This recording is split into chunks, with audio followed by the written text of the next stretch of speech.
can't buy. It resides between my eyes. Walked through the fire, came out better on the other side. See, life's like a beach if you find the sand. And right now, I feel like 100 grand. You are listening to Inspired Insider with your host, Dr. Jeremy Wise. Dr. Jeremy Wise here, founder of InspiredInsider.com, where I talk with inspirational entrepreneurs and leaders. Today is no different. I have Sal from SSS. You can check them out at sss.studio. Sal, before I formally introduce you, I always like to point out other episodes of the podcast people should check out. This one was a really good one with Tom Kalinske, who was CEO of Mattel. He's been CEO of Mattel, Sega, and Leapfrog.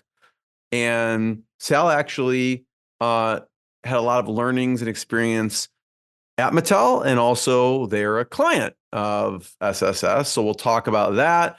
Also, since this is part of the top agency series, I had Adi Clevitt on. Adi Clevitt has an interesting niche. Sal, she helps companies. They're an easy button for a company to produce SOPs, standard operating procedures. So she'll go in if they want to smooth out their client onboarding, their staff onboarding, or any part of their operations. They call her and her team, and they come in and they start to document processes so everyone can follow that and smooth out operations. Todd Taskey was a good one. He's got the Second Bite podcast. He pairs private equity with agencies. So he helps sell agencies actually. And he finds sometimes they sell more on the second bite than they do on the first. So if they sell to the private equity, they roll some equity in, and that private equity sells again. They sometimes make more off of that. So it's really interesting to check that episode out with Todd Taskey. That and many more on InspiredInsider.com. This episode is brought to you by Rise25. At Rise25, we help businesses give to and connect to their dream relationships. And how do we do that? We do that by helping you run your podcast. We're an easy button for a company to launch and run a podcast. We do the strategy, the accountability, and the full execution. So we call ourselves kind of the magic elves that run in the background and make it look easy for the host and the company so they can create amazing content, develop amazing relationships, and most importantly, run their business. You know, for me, the number one thing in my life is relationships. I'm always looking at ways to give to my best relationships. I found no better way over the past decade to profile the people and companies I most admire and share with the world what they're working on. So if you've thought about podcasting, you should. If you have questions, go to rise25.com to learn more. I am excited to introduce Salman Sajun. He's founder and executive creative producer at SSS. Sal lives and breathes design and design-driven animation. It's amazing what they've done. I'll pull it up on the screen. The work that goes behind some of these things is incredible, and they show some behind-the-scenes videos of this. But his team and roster of specialized creatives are a force to be reckoned with, as what they like to do is kind of cook up fresh, bold visuals that turn heads and grab attention. Over the past decade, they've worked with projects on Oreo, Barbie, Pepsi, Dick's Sporting Goods, Lego, and many, many more. Sal, thanks for joining me. Thanks so much for having me, Jerry. That was an awesome intro. I should have you around all the time. I'm just going to be your wing person. Of course, I'm in. Talk about SSS and what you do. And if you're listening to the audio, there is a video and some amazing design. So I encourage you to check out the video as well. So Sal, talk about what you guys do over there. Absolutely. So we're a production studio, and like you mentioned, we live and breathe design-driven animation, and that's really our core. So taking on majority commercial projects. So we take on stuff for advertisement across the board, be it web, TV, theater, static, moving, and everything in between. And our big thing is solving those problems for our client, ensuring that we're putting our best foot forward in breathing as much life and pushing those visuals so that they pop off the screen. People want to know more, and they're not just created to look pretty, but they have an impactful message, and people want to keep coming back to see more. Our goal and our vision is to ensure that everything we touch has a certain standard, and we kind of continue to keep pushing that.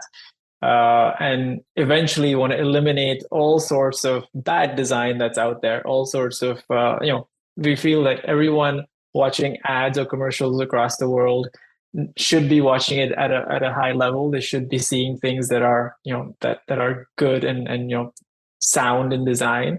And that's kind of our mission. As we see stuff, we roll up our sleeves, put on those white gloves, and get very meticulous in creating some amazing content that we're proud to show.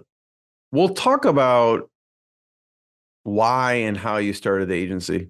I know you were working at Mattel, but before we do, one of my favorites of your works is this, what we're looking at here, which is Lipton kombucha. I love kombucha. I thought you captured the essence of what people think kombucha drinkers should be like, I think perfectly in some of these videos. So I'd love to hear your process of coming up with this. And I encourage people to check out, if you go to sss.studio and you go to their projects, you can find this under there, Lipton Kombucha. Talk about your process for coming up with some of these, the storylines and animations and videos. Absolutely. So I just want to let you know the way that we work. So we have a roster of directors. This one is directed by Drop Bear. He's down under in Australia. In fact, we had him here in Montreal not too long ago for a commercial we were shooting for Dare Veggie Crisp. However, we represent a bunch of directors. So this one is by Drop Bear, and so this was one of his creations. Since we're representing him, we showcase his work as well. So I won't be able to talk as much on this one because this wasn't produced by SSS. This was more done by Drop Bear with his team down there. Cool. So we can talk more about. We'll talk about collaborations for a second there, because partnerships and collaborations are obviously really important to you and the company. Yeah. 100%. And by the way, tie-dye not needed. I think it's hilarious with this one. And this one I think is something like goat yoga. Beard. This is the let's see. Yeah, goat yoga not necessary if you want to drink kombucha. Although I have done goat yoga before. But talk about partnerships and collaborations and how you think about them. Yeah, absolutely. I mean, I think that it's about, a lot of it is about ensuring that we're finding and teaming up with people who have a similar mindset. Like I was talking about earlier, right? Pushing that design driven, pushing the problem solving, pushing and putting the project in the upfront, throwing egos out the door, and everything kind of sits and stays at making that project the best. Finding other people in the network who think the same way is who we're always on the search for, I'm always on the search for and hunt for.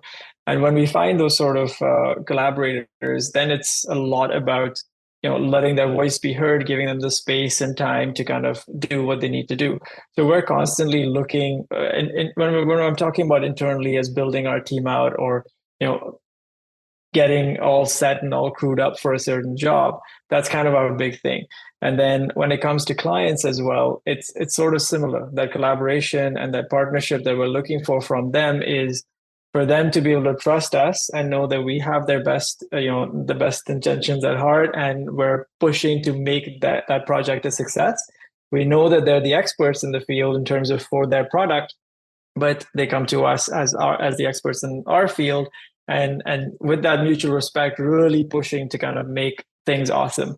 So once it's always push and pull. It's always collaboration. It's always compromise in some places, but we're constantly looking for that synergy to give each other that space to push and grow. And I think my big thing that I've learned over the last, I want to say it's really set in over the last few years, like maybe since the last 2-3 years, is just stepping back and allowing other voices to really be heard. I think for the first 5, 7, 8 years of my career, it was very much, no, it's got to be this way. And it makes sense to me. It's clear in my mind. And we've got to kind of, bowl through this. And it works. And it did work. And I found that there was just not as much space left for other really smart people, much smarter than me, to be able to come in and add to the whole thing. So that's also one of the reasons why SSS kind of evolved to starting to represent people like Dropbear, who's a force to be reckoned with. Even like we have Marion Favier, we have, more recently we've got Rocket Panda and Mammoth and a few other studios and creatives who kind of come on who we collaborate with, is by giving them that space to attach them to the right client and be like, run with it, go, because it ends up kind of with results that always amaze me and always kind of amaze the client as well, because everyone is kind of pushing towards that same goal. Talk a little bit, when you say represent, what that means for you with the collaboration or partnership with the other company. Are you talking about for our directors, the way we work with our directors as we represent them? So, there's a little bit, this has kind of been an industry norm for some time now. So agencies like SSS, we have a roster of directors who work with us. And, a lot of them are, we work with them on certain jobs in certain regions. And what that means is that we're constantly on the hunt to find work that their creative style matches to. So out there in the world, there's clients out there that that need a certain sort of treatment for a certain type of job. There's ad agencies out there that are looking for a certain treatment for a certain sort of concepts that they've already kind of cooked up. And to execute that treatment, we have these directors and artists who are really honed in on their style. And what they do really well is maybe it's like a 2D thing or a 3D thing. Like they're specialized in kind of what they do and how they do it. So initially, SSS started off with doing a lot of design-driven, tactile, in-camera tricks and in-camera treatment for things. And then that kind of grew to being like we had to go do more digital stuff. And as we were doing more of this, we were kind of growing, but we realized that we aren't specialized enough in them. So we need to bring on people who are really good at doing that one thing.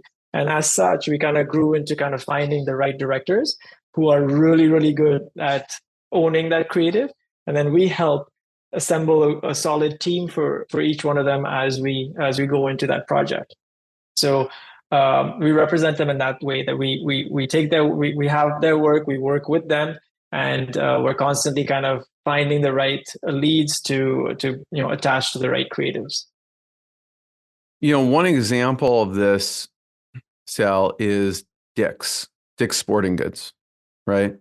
Talk about what you did with that. I'll pull it up here because I watched this video, but you can see behind the scenes there's just so much that you're kind of orchestrating to make this happen. Yeah, absolutely.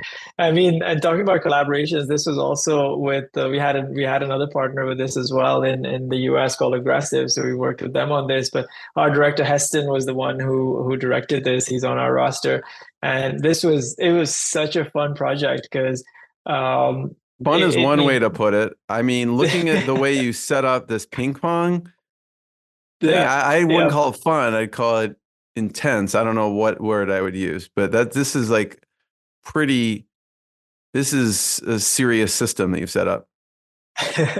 Yeah, no, again, it was hats off to our animation team and our rigging team. We had a number of creatives on this. Jerry, we had to take on 42 6-second spots or 6-second commercials, 42 of them in a span of 6 weeks. So it was intense is the right word. I think that echoed throughout the whole thing. And we had a brilliant team who kind of was extremely switched on and knew exactly what to do, how to do it, and how to figure out the entire logistics around this. This was, funnily enough, this was one of those projects that happened in the heart of COVID. I believe it was 2021. So COVID was a thing, but all those restrictions kind of still stayed. And Dick's being a US brand and us being in Montreal, there was a lot of sort of navigating between the borders and trying to figure out how to move a lot of sporting equipment, which was tough to get at the time. I mean, luckily Dick's had a lot of it. So it was challenging, but I think it was one of those projects where you really get to see the breadth of the team and how everyone is just there problem solving, figuring out how to get every little detail done. This entire project, this one was scoped to be done all in stop motion. So what stop motion is moving individual, taking pictures and moving the objects and moving the things in like one frame at a time, and then stitching it together to create a video. So 42 of these in stop motion meant many different animators, many different stages to be set up, and lots of hours spent manipulating props and making it look like everything is just coming to life on its own. Pretty remarkable. Yeah.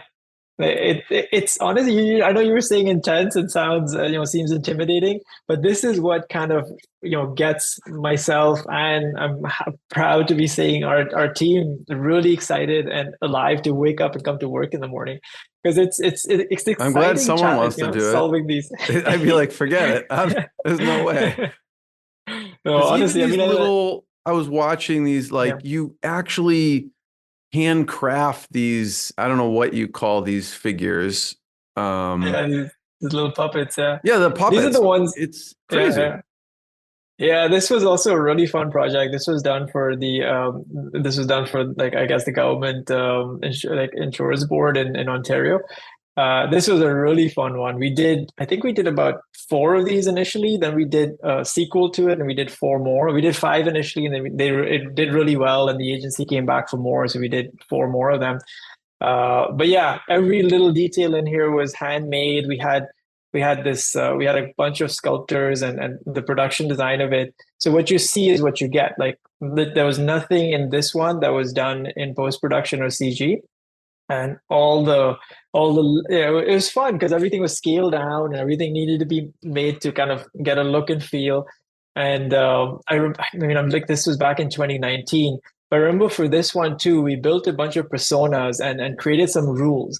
And our art team came up with this thing where there was, for each one of these mannequins, they were talking about getting injured at work. It was summer, and everyone's going to be going to work, and kids from high school and universities are going to be doing these jobs, and it's about being safe while doing these summer jobs. And so for each one of these personas, we're like, we want to create one of the items, not just paint on these wooden mannequins, but if you can see down there, that little guy with his hand on his head, he's got a little camera that's sticking out, or the girl with the knife in her head has a backpack that's sticking out. And just like that, we wanted to kind of, the rule was that there needed to be a couple of 3D items to help build sort of a design language for each one of these mannequins, so that we were grounding ourselves in a lot of that pre-production, so that this had longevity. And it came back for a season 2 and I believe a season 3 as well. So it was really fun, very meticulous, lots of detail, lots of kind of honing in on stuff. And I think you see down there, that's one of the designers who basically made everything from by hand from scratch, and used a bunch of 3D and laser cutters and 3D printers and stuff. And it's and then all animated by our animators. And you see Anna down there. She's worked with us a whole bunch in the past. Fantastic animator, and ensuring that everything kind of works and moves the right way. But yeah, it was a great series, and a bunch of comedy fused into it. It's really wild. Talk about motivating staff and the team. Again, these are laborious projects. It's fun looking back. Probably when you're in it, it's intense. It's exhausting. Talk about the ways you think about motivating teams. Yeah, absolutely. I think it's such a big part of what we do, and I say this to our production manager and all our producers as well, and it's kind of like a little bit of an echo and back and forth, and I hear it back from them too, where we just need to constantly be looking out to make sure that everyone is in a good state of mind, despite the stress, despite the intensity of, we were talking about earlier about a job for Veggie Crisp, which we had Drop Bear come down for. That was also a very intense project with a lot of moving parts and an extremely tight timeline. And I remember at one point looking over outside my office window and seeing, when our production manager, he was seeming stressed out, and I was like, we need to pause. Like, we know, people aren't dying here. This is not life or death. Let's sit down. Let's have a chat. What's happening, and how can we kind of take some of this load off your shoulders if it's too much. And so ensuring that we're constantly looking out for each other is a big way, is a big thing that we're always doing. But you know what, Jeremy, I feel like again, you were talking about easier to have this conversation after the fact, but it's honestly when everyone in the room and everyone kind of doing that job is already so excited and motivated to do it and is pushing 110% to make it so good. You aren't motivating people to be like, do your job. You're motivating people in a way to be like, don't burn out. We've got to take it easy through some stuff because it's going to get intense and crazy. So mapping and ensuring that the plan is sound is a big part of it. And then because everyone is giving that 110%, it's about also, as I was saying earlier, letting people kind of have that space to be able to do what they need to do. And like a big learning over the last 3-4 years has been letting those mistakes happen, even if sometimes they're bigger mistakes, as long as they're not absolutely crippling. Like, I found so much growth and learning, at least in the team, in my direct reports, that it's been unreal to watch and see them kind of break past their own goals and barriers within the year, and then suddenly be like, oh my gosh, let's set new goals because we set these for the year and we've kind of reached these, and let's push for more. And the same thing, the company is there to kind of help elevate and allow that space to basically allow them to do their thing. And it's been I find a great way to help motivate. So if you find yourself, or if other people find themselves with teams where they're really wanting to have control, or wanting to kind of do things a certain way, or really worried about a client because of it being high stakes, etc. Like, having trust in that first part of it, which was surrounding yourself and building that team with people who have that care and are aligned in that same goal. That path to it might not be exactly your path, but letting other people chalk it out has been a game changer. Like, it truly has been a game changer, and has been one where it's got me like seeing and learning and respecting others around to a degree that I didn't think would be possible.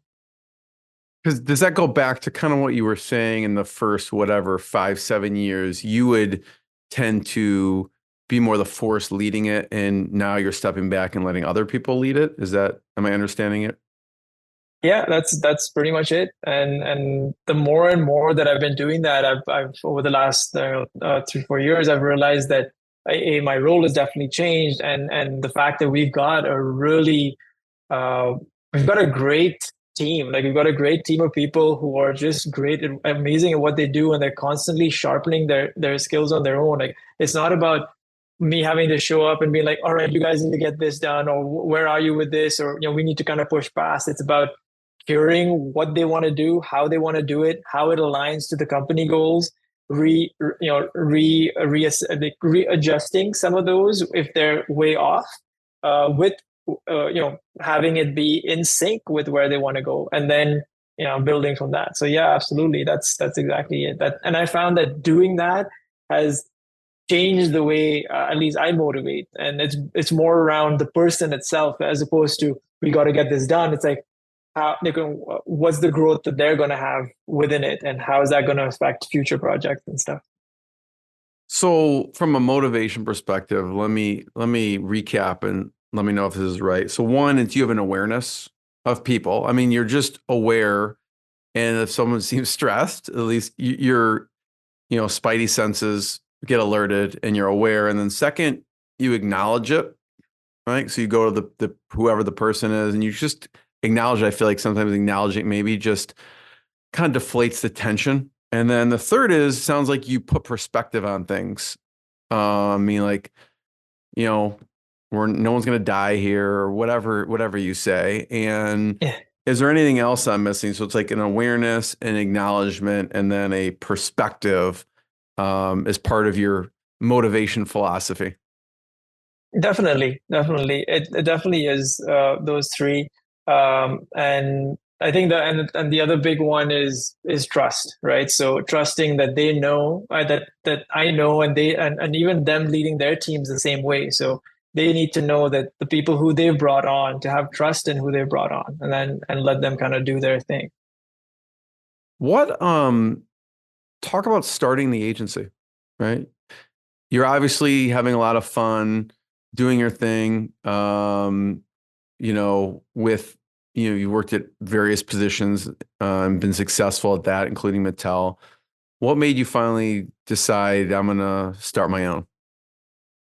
I'll jump back just a little bit and come back to this. So I used to be, I used to be in a completely different field. I did my undergrad in economics, anthropology, and history at the University of Toronto. So not on the creative side at all. And once I kind of got done that, I was like, job hunting and trying to figure out what I wanted to do. And it literally felt like I was looking down, staring down a barrel of a gun, being like, this is not me. I can't do this. Like, this is not what I need to do something different than this. I just kind of stumbled into doing that as a norm from just background and childhood. So once I kind of realized I don't want to do this, I was lucky enough to have a little bit of time and space to explore what I wanted to do, and I ended up on the creative side. So I found myself at a big disadvantage. Everyone in the industry who I was in and around after I finished my my schooling on the creative side, I finished up in film school. I realized that everyone else had just years and years on me because they've been going through that. They kind of knew where they wanted to go. So I was like, I've got catch up to play here, and that motivated me a lot into saying what I wanted to do. The one big thing that differentiated where I was currently at that point and even am now is that I had one thing really clear in my mind, is that I knew that every time everything that I was doing in the in the creative space, or in the art space, so to speak, was very design driven. Like it wasn't art. Art has its own space, which is expression and putting creative out there to evoke emotion in people.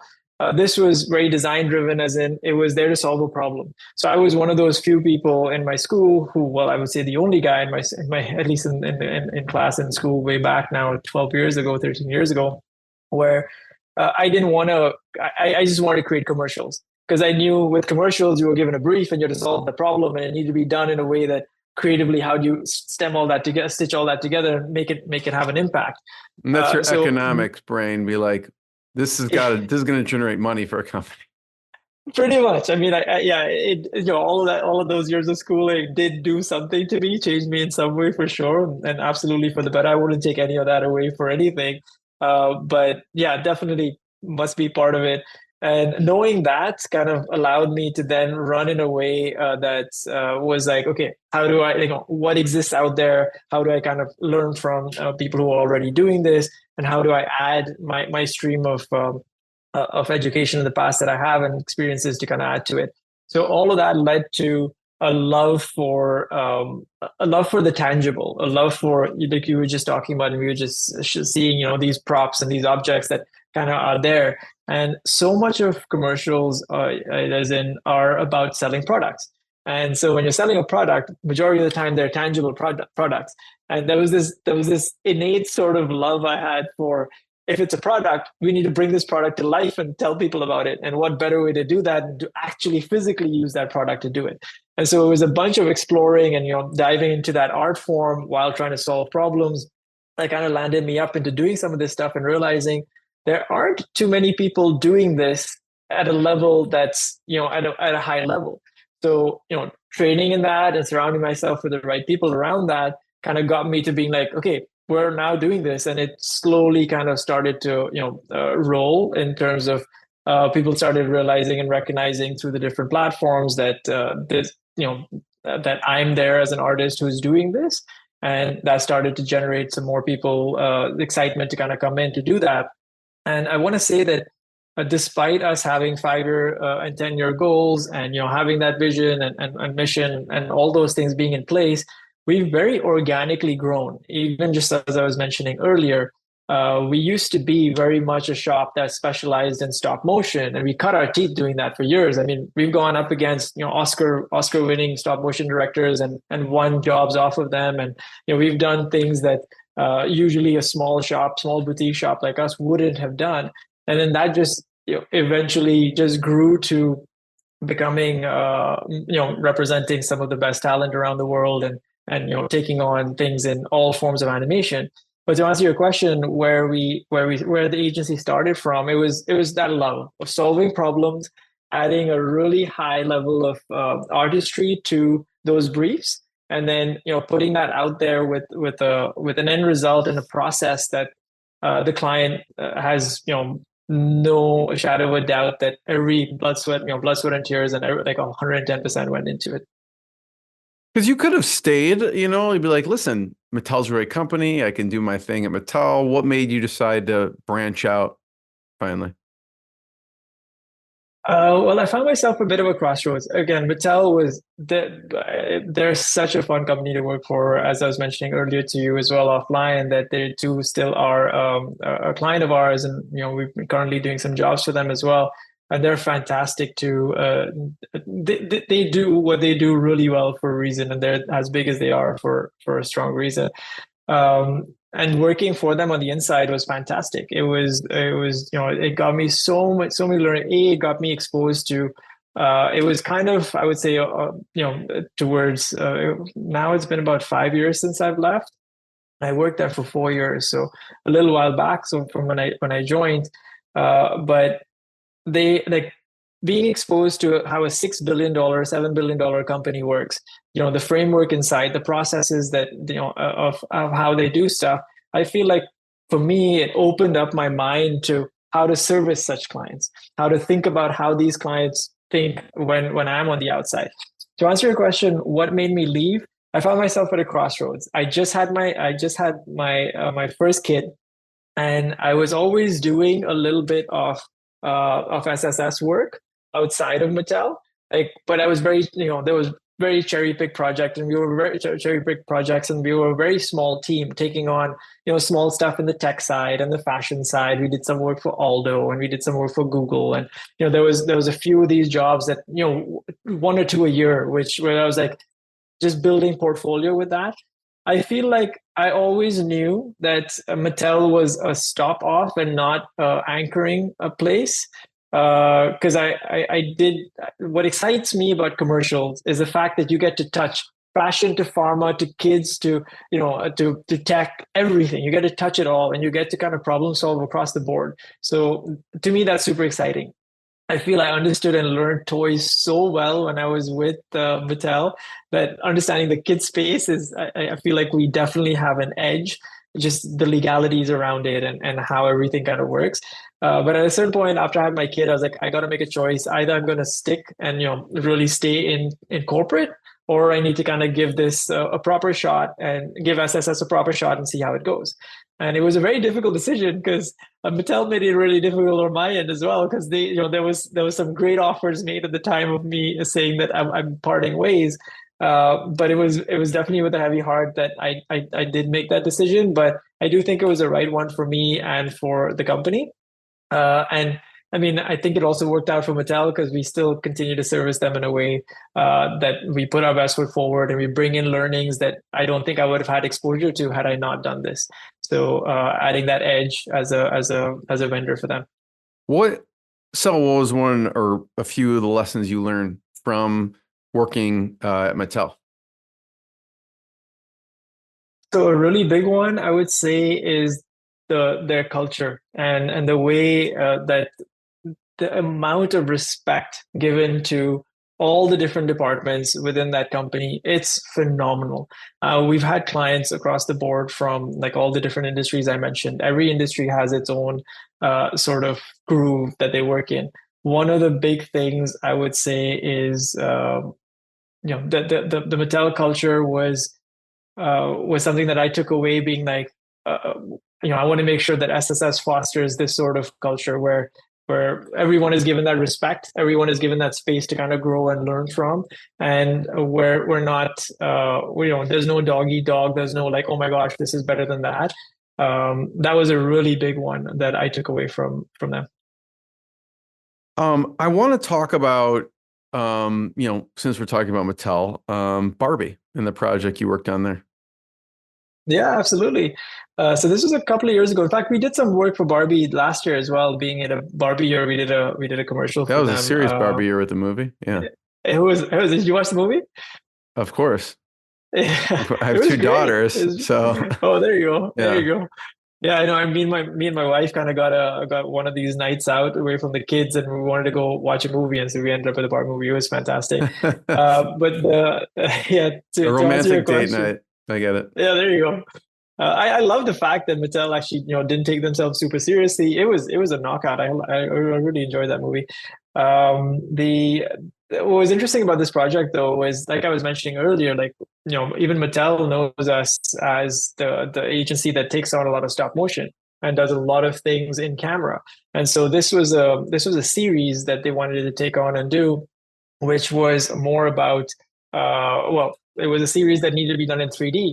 So we kind of pitched it in 3D, and again, talking about that respect and talking about that, that they know that when we're saying we can do something, it's going to be a knockout. This was one of the first few 3D series that we did. We've done a bunch of work in 3D in the past, but this was one of the first few 3D series that we did. I believe it was 6 or 7 episodes, and it ended up, kind of us having to build a team of, like, I think there was 60 people working on this. And it took a good amount of time. I think it was, I want to say, like 6 or 8 months to develop these 6, 7 episodes. And yeah, outside of the fact that it was the first 3D series for us, and that trust kind of coming in from a very trusted client. The learnings across the board were fantastic for us and for them. I think this was the first time that the Mattel Mega Bloks team was doing a series like this in 3D. So yeah, it was a lot of fun. Talk about staffing up and down with projects, because like you said, you get a project in this, it may take 6 to 12 months to complete. How do you handle staffing? So the way we've typically handled it in the past is, well, I mean, the way we even currently do it now to quite an extent is we have, we have experts in each department. So from our post-production side, we'll have like someone who's, really well versed and the kind of head of the show of 3D. And then we'll have, when it comes to physical stuff, we'll have our production manager or someone who's just really well versed in that certain field. And then based off of that, we'll use their lead. So we don't hire out, like, we aren't overhead heavy, in the sense that a project like this won't always be like, let's hire 70 3D artists to kind of come on and do it. So we use our expertise with the few people who are on our team, and then they would go out, use their network, or we have a big vendor list of people who we've been working with in the past. So there's a lot of studios that are just pure production studios when it comes to doing 3D work or doing 2D work or doing physical building stuff and things like that. So we use help. We use their we reach out to who we'd worked with in the past and who we know, and we can see that this is the right fit for the job. And then we'll sometimes build out 3, 4 of those teams, and then they'll all come together, and it'll kind of build that way. Some jobs take a year. Some jobs, it's not very many that take a year, but most of them are done between 6 weeks to 3 months. And so the smaller ones are, small, nimble teams that kind of make that happen. And other times we need, even for smaller jobs or smaller time frame jobs, we need bigger teams. But that's kind of how we staff. We have our experts in the house that know what they're talking, we know we're not being kind of taken for a ride when someone else is telling us something. And we've vetted the other teams we've worked with a lot in the past. And once they're ready to kind of go ahead, we go ahead and bring them on for a project. We also do this thing. I do want to kind of just complete my thought there. We do this thing at SSS, which is called SIPs, self-initiated projects.